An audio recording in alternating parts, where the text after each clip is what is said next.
Yesterday we discussed the hematopoietic system in regards to the RBCs and the platelets. For today's presentation, we're going to talk about the hematopoietic system in regards to the other components of the hematopoietic system, specifically the WBCs and the plasma.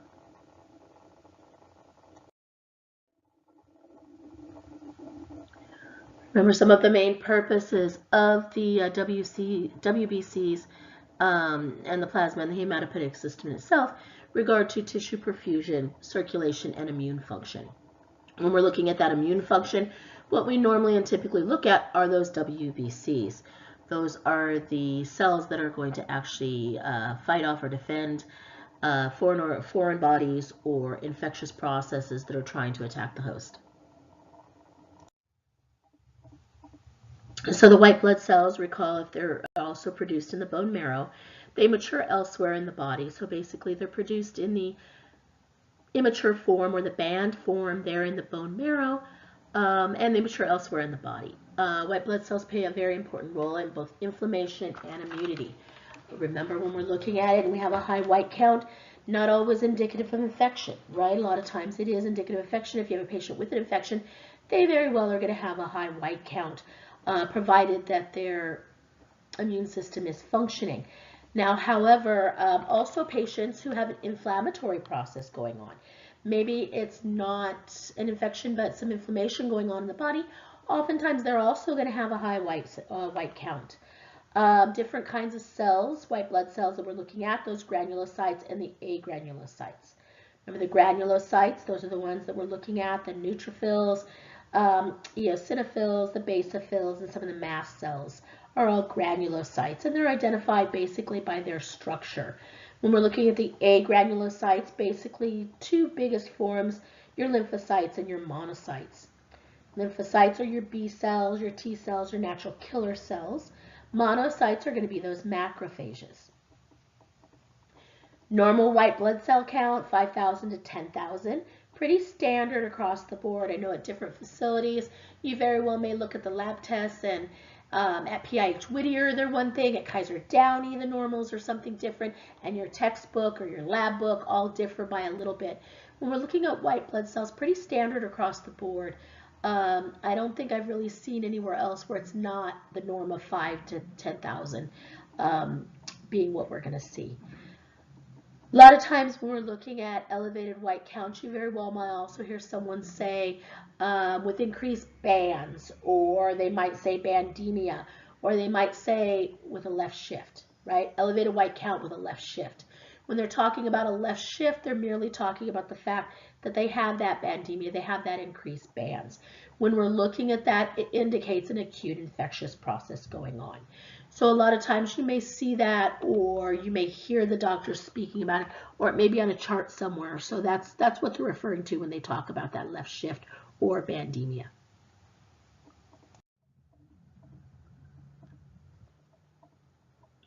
When you're looking at that CBC, we always have the differential at the bottom of it. We're looking at the various different cells that we talked about the granulocytes and the agranulocytes. And when we're looking at it, we need to see what those levels would mean. When we're looking at acute infections, we're going to see those elevated neutrophils. When we're looking at someone who maybe has a hypersensitivity, possibly an allergy to something, on that differential, you're going to see those eosinophils being of the higher range. Also, hypersensitivity is possible viral infection. We're going to see those basophils. So the white blood cell very well may be elevated, but when we're looking at that differential, that's what's going to give us the real meaning of what's going on. It's going to give us an idea of what we're looking at, whether we're looking at an acute infection or possibly a viral or an allergy. It really guides the doctors when they look at it as far as what the treatment's going to be. When you're looking at the agranulocytes, when we're looking at the monocytes, a lot of different things could be going on. It could be a chronic condition. It could be an autoimmune type condition. Autoimmune meaning that the body is actually creating or sending off more of the macrophage type things. Where with autoimmune, we're actually attacking the body's own structures. So it's those macrophages that are actually doing that. When we're looking at the lymphocytes, definitely they're elevated with some sort of infection, any kind of tissue damage. Let's say that you have soft tissue damage, maybe to one of your legs or your knee or something like that. When they do that CBC, if we have that inflammatory process going on, you very well may see those elevations. Another key component of the white blood cell or the hematopoietic system or the immunity portion of it are those lymph nodes and the thymus. Lymph nodes and thymus are where white blood cells mature. It's also where they are stored when they're mature.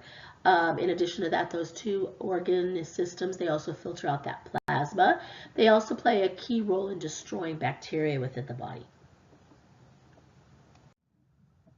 The reticuloendothelial system, or RES, basically that's our tissue macrophages are active in that type of system in the body. Their main purposes are phagocytosis, right? The eating up, the destruction of things. They not only have the responsibility of the phagocytosis of pathogens that may be in the body, but also old damaged cells. Basically, remember, this is the system that is basically that vacuum type cleaner, if you want to look at it that way. It actually cleans out our system. It takes away those old dead cells, possibly pathogens. Its actual purpose is to get rid of those things that should not be floating around within the system. Different disorders that actually affect the white blood cells in our body is what we're going to be looking at. We're going to be looking at the myelodysplastic syndromes. We're going to be looking at neutropenia. We're going to be looking at multiple myeloma, leukemia, and lymphoma.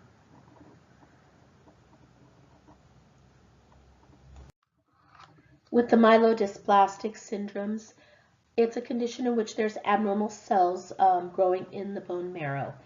It's referred to as a precancerous condition, not diagnosed as cancer. However, many of the people who have these abnormal cells growing in the bone marrow will then develop acute leukemia. Usually the patients that we see with the myelodysplastic syndromes are going to be older patients. Some of the medical management that we do for these patients is allogenic stem cell transplant. When we're looking at stem cell transplant, specifically the allogenic, it refers to stem cells that are received from a donor and actually transplanted into the patient. As long as the patient is stable and there's the ability for them to actually undergo a stem cell transplant, definitely that's what we do for these patients. Sometimes patients aren't able to have a stem cell transplant, or possibly they need the stem cell transplant. They need some other things that are going on. Supportive cell stimulants are medications that we give, usually sub-Q or IV, and it's medications that we're going to give the patient to actually try to boost that white blood cell production. Probably the most common medication that we give for that is filgrastim. You guys probably know that is Neupogen. We give that to our patients for the neutropenia, for the decrease in that white blood cell. Now, because of the fact that there are so many abnormal cells growing in the bone marrow, there's basically no room for the other cells to grow. So our patients with the myelodysplastic syndromes also can become pancytopenic. When we're looking at pancytopenia, basically that's a decrease in all of the cells. So they're going to have a decrease in hemoglobin and be anemic. They're going to have definitely a decrease in the neutrophils, being neutropenic, and a decrease in the platelets, thrombocytopenic. So when we're looking at those type of patients and we're looking at the fact that they're going to have decreased levels in all those things, they very well can receive some transfusions as part of the medical management for their syndrome. Some of the transfusions that we might see, of course, are going to be blood transfusions.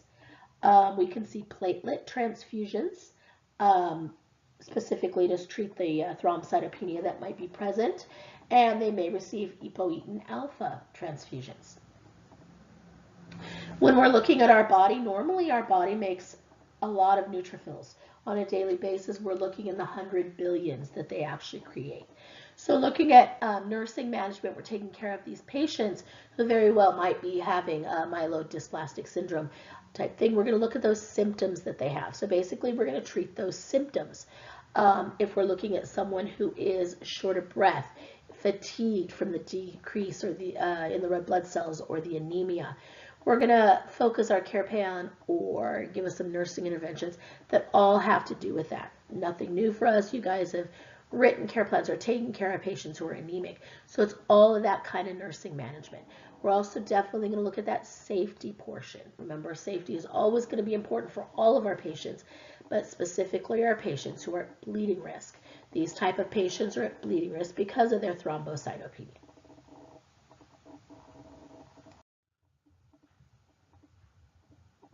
So our patient with neutropenia has that decreased white blood cell count.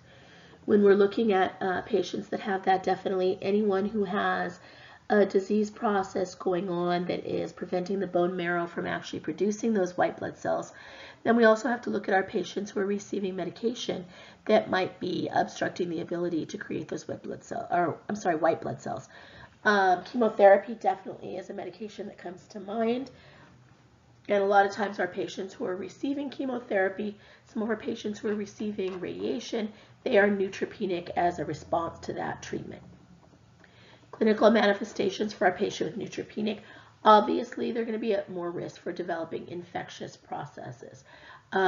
Simple things like a common cold that normally the body would fight off or defense, they're subject to all of those things because they don't have that immune response. They don't have that ability for the white blood cell production to actually protect the body itself. When we're looking at patients who are neutropenic, remember we're going to have them on isolation.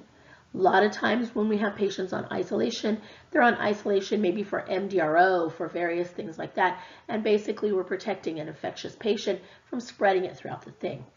Our patients who are neutropenic, who are on isolation, we are protecting them. So the type of things that we need to do for them, having them on reverse isolation a lot of times, or neutropenic precautions, is what they'll talk about. So basically we wear masks to protect them from what we may be breathing out. We definitely wear gowns. A lot of times we'll make sure that they have specific equipment that is for them, such as a blood pressure cuff in the room, stethoscopes. We're not going to use the same type of equipment that we use on the other patients on the floor in the care for these patients. Some of the other things that may need to happen is they're not allowed to have potted plants. A lot of times they're not necessarily allowed to have fresh fruit or anything like that on their things. A lot of it has to do with specific hospital policy, but a lot of it is pretty standard across the board. When we're looking at neutropenia and ANC, that's the absolute neutrophil count. So basically when we're looking at that, we're looking at the percentage of segs and plus the percentage of bands times the white blood cells divided by 100. And that basically is going to tell us the absolute neutrophil count for our patient. So how do we treat our patient who's neutropenic? Like I said before, one of the things that we do big time is protect them from infection. If they get a fever, you're going to see the doctors are going to treat them very aggressively, broad spectrum antibiotics.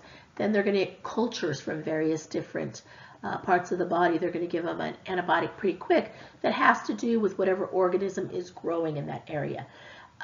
We need to correct the underlying cause. Perhaps if it's a medication that's causing your patient to be neutropenic, is there another medication we can use that maybe the side effects are a little bit easier, or they won't necessarily cause them to be as neutropenic?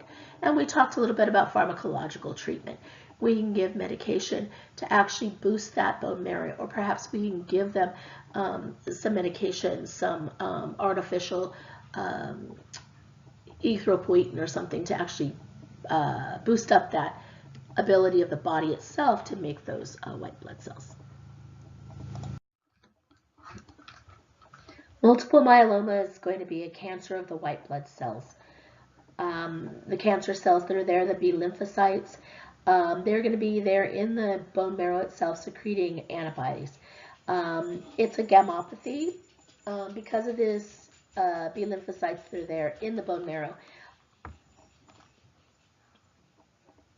there's a decrease in the red blood cells, the white blood cells, and the platelets, putting that patient in pancytopenia. When we're looking at the B lymphocytes, they also produce cytokines. Cytokines are going to be responsible for increasing the rate of that cancer growth, and it's also going to decrease the density of bone. These excessive antibodies that are produced by the B lymphocytes, they also work throughout the body in clogging some of the blood vessels, specifically in the kidney, some of the other organs, causing damage to those organs because of the fact that they're actually clogging those blood vessels and preventing them from getting the actual blood and nutrients that they need.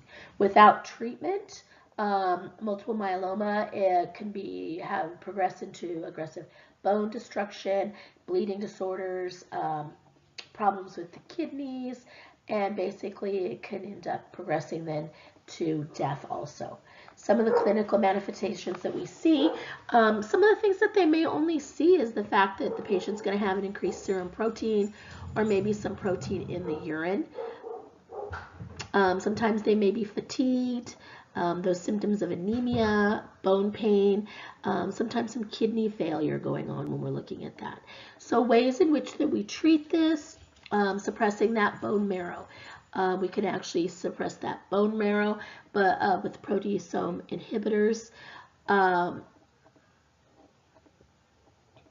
We also can, by doing that, decrease that destruction of bone. We have to watch out and reduce those serum calcium levels. When we're looking at those serum calcium levels, they're going to get elevated in the patient with multiple myeloma because of the fact that it's going to go ahead and break down and destroy that bone. And when that bone is destroyed, those calcium levels are going to be let off into the body itself. A patient with leukemia has a cancer of uncontrolled amount of immune white blood cells being produced, or BLAT cells.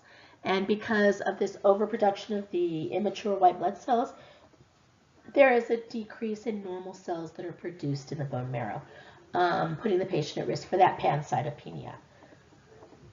We can have either an acute or a chronic leukemia, acute being more of a sudden onset, of course, chronic being more in slow moving or slow progression of that. And the two different kinds that can either be acute or chronic deals with the system that they're affecting. Either it's the lymphoid or the myeloid system. Basically, when we're looking at this, it occurs in the stem cells or the precursors to the leukocytes. If we have this go untreated, a lot of times our patients are going to die of infection or possibly a hemorrhage going on. When we're looking at the clinical manifestations, they're anemic, they could be weak and fatigue, complains of headaches, loss of appetite, muscle weakness, weight loss. Some of the diagnostic findings that we're going to see on our patient with leukemia, decreased H&H, those decreased platelets, decreased white blood cells. Sorry. We're also going to see liver issues, some prolonged bleeding times with these patients. When we're looking at definitive diagnosis, definitely a bone marrow aspiration. They're actually going to have to look for those type of cells present from an actual aspiration of the bone marrow itself.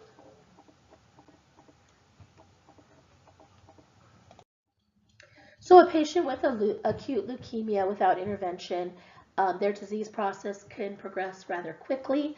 So they're actually pretty aggressive with the acute leukemia. Some of the medical management that we do for the acute leukemia patient, mechanisms that we use to destroy the actual neoplastic cells. Chemotherapy, radiation therapy is common for these patients. We also look and want to manage them by controlling some of the complications that they may have because of those decreased cells that are being produced. Definitely increased for infection risk, bleeding risk, and tumor lysis syndrome can be an issue. When we're looking at tumor lysis syndrome, we're looking at byproducts from the destruction of the cancer cells itself. Some of the things that can end up happening is increased potassium levels, increased phosphorus, decreased calcium, some increase in that uric acid, increase in BUN, also increase in other nitrogenous waste. Azotemia can be present. So when we're looking at how to manage them, we manage that pancytopenia related to the leukemia. Oftentimes they can get a bone marrow or a stem cell transplant as an actual treatment for this type of thing. And that's not necessarily to treat the leukemia or to cure the leukemia. That's what the chemotherapy and the radiation is going to be. But it's to manage the pancytopenia that is present because of it. For the medical management of chronic leukemia, it's going to differ a little bit in whether we're looking at the myeloid or the lymphocyte areas of the leukemia. When we're looking at the myelogenous leukemia, we're going to look at controlling those leukocytosis and the thrombocytosis and destroying those neoplastic cells. That's the basic aim of that medical management. We're going to look at these patients who might receive some of that chemotherapy. They might receive treatments along those lines. When we're looking at the patients with CLL or chronic lymphocytic leukemia, these are the patients that we're going to get palliative care, palliation, and symptom control. So basically, we're just going to control their symptoms. So obviously, the prognosis for someone with CLL is worse than some of the other leukemias that we're dealing with. Much like some of the other nursing management with the leukemia, it's going to put our patient at risk for sepsis, risk for hemorrhage, and fatigue. Now, those type of nursing issues or nursing problems, those are all going to be related to the fact of the decrease of the RBCs, the decrease of the white count, decrease of the H&H. Altered nutrition, less than body requirements, common with leukemia, sometimes some body image disturbance, difficulty with risk for reproductive or sexual dysfunction. Remember, any of our patients who are undergoing any kind of radiation, any kind of chemotherapy, specifically for males, it's going to make them sterile after that type of treatment that they receive. Females definitely have some issues. A lot of times they will have females or males who will actually preserve their sperm or preserve their eggs prior to undergoing treatment for any kind of the cancers at all, because of this risk for this reproductive dysfunction. And also, of course, ineffective management of therapeutic regimen. When we look at some of the chemotherapy, when we look at some of the treatments that we have for this, remember, it comes with an awful lot of side effects. Many people who get chemotherapy, yes, they're helping them and it's helping to cure the cancer, but a lot of times the side effects themselves are difficult for the patients to manage, so it's difficult for them to actually keep up with their therapeutic regimen. Lymphomas are going to be cancers of lymphoid tissues, abnormal growth of lymphocytes. It affects committed lymphocytes as opposed to the precursors. Remember, we talked about precursors with leukemia. These are the actual committed lymphocytes itself. Lymphomas represent in solid tumors. Lymph nodes and the spleen, common areas for that, not in the bone marrow itself. Two different kinds when we're looking at Hodgkin's lymphoma, non-Hodgkin's lymphoma. Hodgkin's lymphoma peaks in young adults and also patients in their 50s and 60s. They don't really know what the actual cause of it is, of course. There has been a lot of studies and a lot of things looking at the fact that it possibly could be linked to viruses. The Epstein-Barr virus, the HIV virus. Basically, when we're looking at Hodgkin's lymphoma, it starts in one it starts in one area, and then it spreads, and it has a very specific spreading thing. What we often see with our patients sometimes is a large, painless, enlarged lymph node. Sometimes fevers, night sweats, some weight loss going on. The way that we diagnose lymphoma, and with Hodgkin's lymphoma, when we do a biopsy of the lymph node itself, we're going to look for that Reed-Sternberg cell. That's going to be the differentiating factor between Hodgkin's and non-Hodgkin's lymphoma. Once we have the diagnosis made, Hodgkin's lymphoma is one of the most treatable forms of cancer.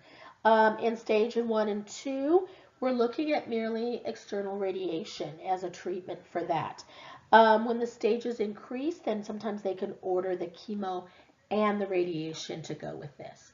When we're looking at our patients with the non-Hodgkin's lymphoma, these are patients that are going to have to be treated a little bit more aggressively. They do not have the Sternberg cell, and it has a less orderly fashion in which it goes. Remember, with the Hodgkin's lymphoma, it started in one lymph node and then it spread progressively. A lot of times when we're looking at this, they look at the patients who are at risk for the non-Hodgkin's lymphoma. A lot of times those patients who are immunosuppressed, sometimes organ transplantation, HIV, all of those type of things, they oftentimes are going to have swollen lymph nodes, possible cancer in other areas or transmitted to other organs. A lot of times painless swelling. when we're looking at the non-Hodgkin's lymphomas, a lot of times the lymph nodes that are affected, that cervical, axillary, femoral type lymph nodes. When we're treating the non-Hodgkin's lymphoma, these are the people that are going to get chemotherapy, sometimes that localized radiation therapy, the monoclonal antibodies, and stem cells.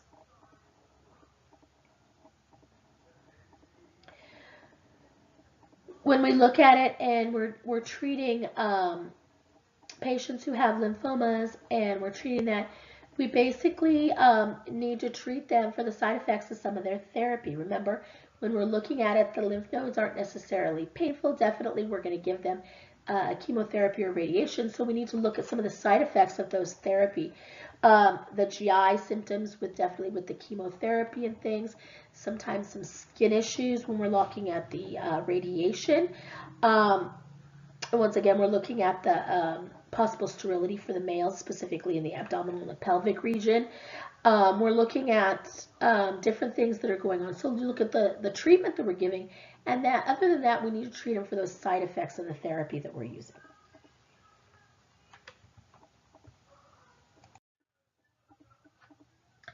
Some of the other things that we're looking at, definitely the chemotherapy is going to be the one that's going to actually destroy those neoplastic cells. Radiation therapy, some of the biological response modifiers, and I talked a little bit about the monoclonal antibodies that we can actually give our patients to help treat those lymphomas. The complications that I talked about, we talked about side effects of the medications, but what are the complications of the actual disease process? Remember, it is a disease process that's going to affect the RBCs, it's going to affect the platelets, it's going to affect the white count. So whenever we're looking at that, we're looking at infectious and bleeding. Whenever we're actually trying to kill off tumors, we also have to look once again at that tumor lysis syndrome. When we're managing the pancytopenia caused from this, that's where we're going to get that bone marrow transplant, the stem cell transplants. Those are the type of medical and surgical management that we're going to look for and expect for our patients. Some of the nursing things that we're going to look at, if you notice, a lot of these various things, a lot of these disease processes, they all have the same kind of nursing management. They're all kind of lumped together. We're going to look for that sepsis, hemorrhage, fatigue, that nutrition being less than we need, possible body image disturbance, all of them along the same lines, all of those nursing care and diagnosis specific to that lymphoma diagnosis are going to be pretty common throughout lymphoma, leukemia, various different things. Of course, there are a million other nursing diagnoses or nursing things that we need to look at specific for our patient. If they're having side effects from the medications, then we're going to look at some of those things, such as the risk for dehydration, if they're having nausea, vomiting, electrolyte disturbance, all of those things. So this is just a very, very small part, but these nursing management or nursing diagnoses are specific to all of the cancer, leukemia, lymphoma, things like that.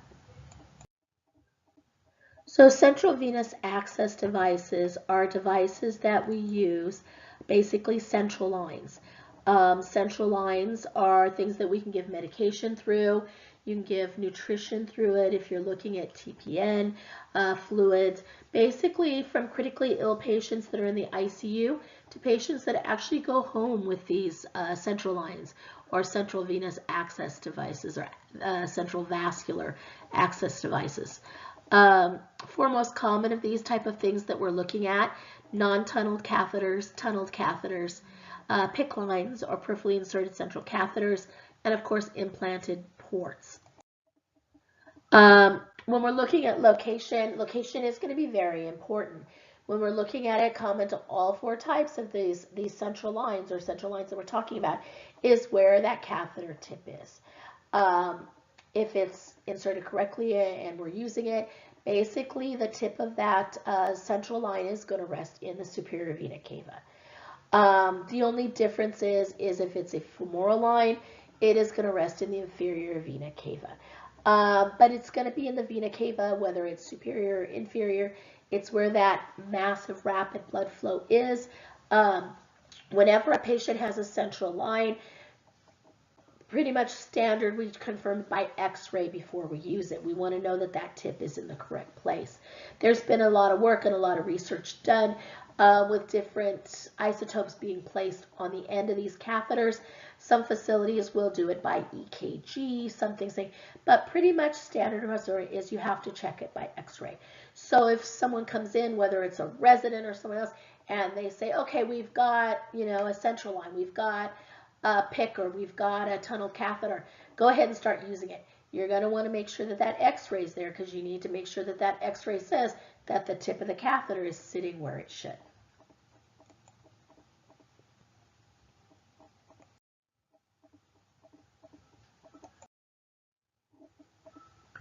So once again, always confirm it by an x-ray.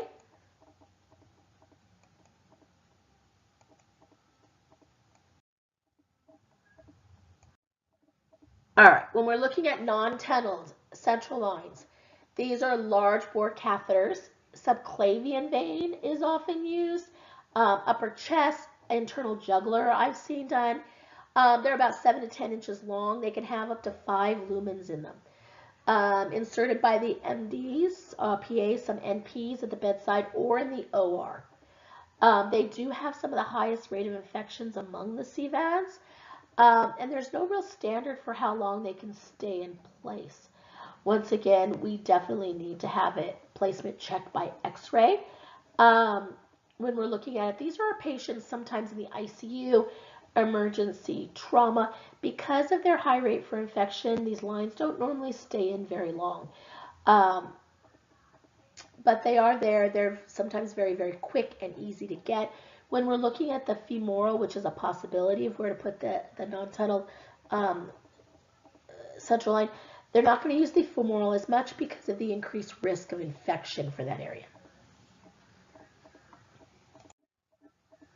When we're looking at the tunneled access devices, these are used for long-term use when we're looking for our patients. Sometimes they can remain in place for months or years. Used for active patients, oftentimes inserted by a doctor in the interventional radiology department. So basically what they're doing is they're advanced through the subcutaneous tissue into the subclavian vein. So what you have is with the non-tunneled central lines, you have the entrance to the skin very close to the entrance to the vein. So with a tunneled CVAD, you have the entrance to the skin, and then it goes for a while under the subcutaneous area before it actually is inserted into the vein. When we're looking at it, decreases the organisms from the skin that could possibly get into the site. So we have a little less risk of infection because of the fact that the entrance is not actually at the entrance of the vein. So it goes for a while in the subcutaneous area.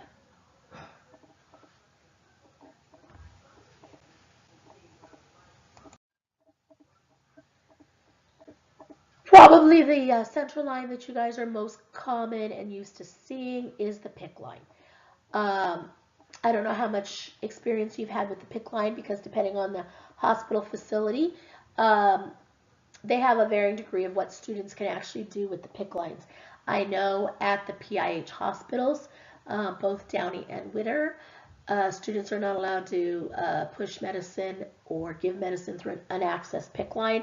Kaiser is a little bit different. When I was at Kaiser, they didn't have as big of rules for it. Kaiser may have changed since that point in time. They had a big problem with infections with their central lines. So they were doing some quality improvement policies a couple years ago when I was there, where the nurses on the floor were no longer able to necessarily change the PIC line dressings. They had a PIC line nurse come and do that. They had very specific requirements as far as how they were going to access and how they were going to clean the PIC lines, all because they were trying to go ahead and decrease the amount of central line infections that they were getting. So when we're looking at our PIC lines, they are basically inserted into a peripheral vein. The basilic and the cephalic vein are the most common areas where they insert those PIC lines. We can use it for all types of therapies, and you also usually can go ahead and draw blood off a PIC line also. Best suited if you're going to use it daily. What I mean by that is in the hospital when we're giving them antibiotics, or perhaps they're going to go home from the hospital and get antibiotics on a daily basis. The PICC line is pretty suited for that. Our problem is going to be when a PICC line is not used over a period of time, it has an increased risk or a big chance of it possibly clotting off. So if we're going to use it daily on a regular basis, that's a good thing. Sometimes when they go home and maybe they're not going to use it as frequently, possibly some of the other central line catheters are more appropriate for those type of patients. A lot of times they're inserted by a trained RN at the bedside. They'll use ultrasound and they'll put it in. Once again, it's a central line. So even though it goes through a peripheral vein, it actually ends up, and that tip of the catheter, if it's placed correctly, is in that superior vena cava. So that x-ray confirmation before using is definitely something that we want to look out for again. Like I said, the two most common veins that we use for the PICC lines are the basilic and the cephalic. Average length is about 18 to 29 inches. Like I said, we can infuse things through it. We can draw blood. Sometimes it's difficult to draw blood, or sometimes it's difficult to flush them. And the line's considered positional. Remember, because of the fact that it's actually going through a peripheral vein first, much like any of the peripheral IVs, movement of the hand, possibly of your face. So if it's not flushing appropriately, sometimes the first thing you want to do is actually move the position of the hand and look to see if that is. I said it occludes faster than a lot of the other central lines that we use. X-ray confirmation. In addition to that, for a PICC line specifically, they also record the measurement of the external length of the catheter. So how far is it hanging out? That's something that we document according to hospital policy. Definitely at every dressing change, I have seen hospitals who record it daily or at each point that they check their IV. So basically, you get out a little tape measure, and if it was, 22 inches from the skin to the end of the catheter when it was placed, each and every time it should be 22 inches. If it's less than 22 inches, that means the tip of the catheter has traveled into another area, right? Once it travels into the heart area, can cause dysrhythmias, can cause an issue. So it should stay with the tip there in the superior vena cava. In addition to that, it's a central line, and we're using it as a central line. So we need to make sure that it's going into that high blood flow area. So if you measure it and it was 22 and now it's 26, that means that it's moved 4 inches out of the area where it's supposed to be. So if there's a difference in the measurement, a couple things that we may do, we're checking it, you might want to hold off on using that, right? Sometimes they may need to get an x-ray to confirmation of where it is, but definitely you're going to notify the doctor that the PICC line has moved. It's not where it was before. Another type of central line that patients may go home with.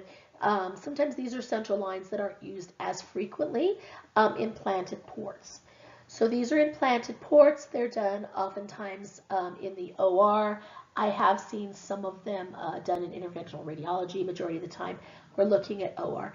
There are no external parts, and what's that mean? It's planted completely under the skin. There is no tubing that's hanging out. There's no opening to the skin. So they have a decreased risk of infection, definitely. We can get bolus injections. Some of them can take power injections for CT scans. One of the things that I wanted to mention to you are PICC lines. A lot of our PICC lines, a patient cannot go to CT with contrast with a PICC line. They can't handle that pressure beyond it. Some of our ports can, and some of them won't. A lot of times your patient will know whether they have a power port or whether they have a power PICC.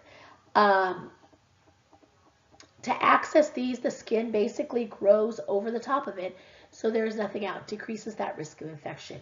Each time it's going to be used and accessed, it has to be accessed with a special Huber needle, which is a needle that sits at a 90-degree angle, and it's accessed. Patients sometimes will complain about their ports because of the fact that it's painful because they have to be accessed with this non-coring needle each and every time it's accessed. Some people are used to it. Other people will use topical anesthetic before they access the port. Different things can be used. So basically, when you're going to access these ports, you actually feel for where the port is, and once you have the diameters of what the outside of the port is, you stick the needle in, the Huber needle, at a 90-degree angle right there. It is a sterile procedure. Along the line when we look at our dressing changes on any of our central lines or anything like that. So that means that you wear a mask. Many facilities have the patient wear a mask.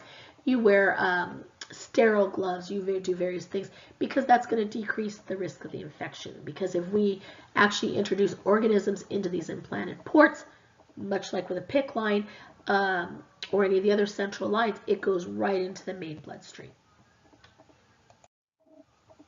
All right, so here is a picture of a Huber needle. It is at a 90-degree angle, so it goes right in to the actual port itself. The port is completely under the skin, the catheter is completely under the skin, and it goes into the blood vessel under the skin. So basically, until we access it with the Huber needle, it is completely under the skin and covered. A lot of ports you can draw blood out of. I can tell you some of the older ports, you have more difficulty actually drawing blood out of them. You have to be trained for this. Many hospitals will do competencies on a yearly basis of accessing central lines, doing central line dressing changes, and also accessing the ports. I can tell you that it's not something that we see a whole lot depending on what area you're working in. If you work in the emergency room and patients come in, we have to know how to access those ports. If you're working with patients who are cancer patients or patients who are sickle cell patients who may need infusions on a regular basis, may need blood draws, may have bad vascular access, these are the type of patients you're going to see with these ports, implantable ports. All right, so basically changing central line dressings, I kind of mentioned a little bit before, pretty much a sterile procedure. Each facility has their own specific requirements. Most times if the dressing is damp or it's loose or it's soiled, you're going to change it. So basically, you don't get to go in and say, well, it says change it every 7 days, but I've gone in and the patient has spilled their breakfast on it and the tegaderm is lifted up. Well, it's not going to be changed for 3 days, I'm good. We want to keep the integrity of that dressing. So if it becomes damp or loose or soiled, we're definitely going to change it. A lot of times it's a transparent dressing or a tegaderm. Many facilities have them remain in place for up to 7 days if it's that transparent dressing. Organisms are supposed to be kept from underneath it, and that's why we use those tegaderms. Some of the central lines we have will have a gauze dressing.